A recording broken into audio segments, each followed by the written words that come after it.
kwa polisi kadadzera amalankhula nditu oyaita manga former bodyguard wapita mutalika amene anaphanja unju alibe evidence. Today nkhani imeneyoyo ndinalowa mkoti no evidence ndikutulukamo Chisale sana pangezi sana pangezi. Do you think akamandione amaona kuti ine ndimakondwera? Nde muvopyeza kuti azayankha. Yes, of course. Ndipo ndikubwereza azayankha motani. Okay, thank you.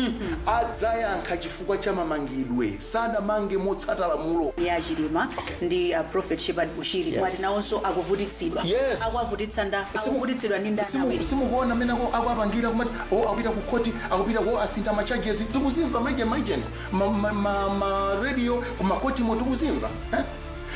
Vuto ilili ine ndikuti ndiphunzitsa ndikuphunzitsa ndalowa mkoti ine kufika mmene mucha tikusinta charge ndikuisinta charge tabwera tikusinta charge kusinta katatu ma charge why ngatana ndi evidence osangotulusa yoone nini ya Chilima osasinga so ma charge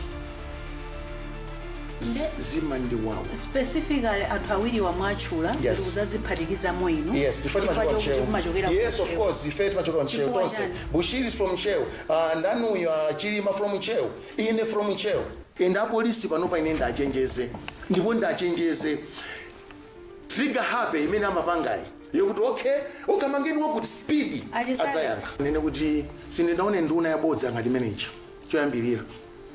Neyo wacha ndinapita ndekha kukasiya kalatayo. Koma the home minister kukayankha unena kuti ayi ineyo kalatayo sindinaione koma nonkati sunaione kalata ndo kuyankha chani. Endi ine ndamene ndinapita kukasiya kalatayo. Endi ngadali ma CCTV aonetse kujena kwa ministry kwako. Munapita kalata pamanja. Ndinapita ndekha osati kumpatsa munthu. Lero chiminister chizika nkula maonka namenewo. That's totally bullshit. Kulankhula kwabwino. Ayi ndokumva kuwawa. Ndine munthu. Ndimamva kuwawa. Munthu tikaonena za chilungamo. Osati kumangopaka anthu ena chifukwa cha politics. Because ndikuvutika chifukwa cha politics. Sindipanga nawo ndale zawozo koma ndimakanga threat. Threat kuti amene nditi tanine bwanji amene ndipangene bwanji.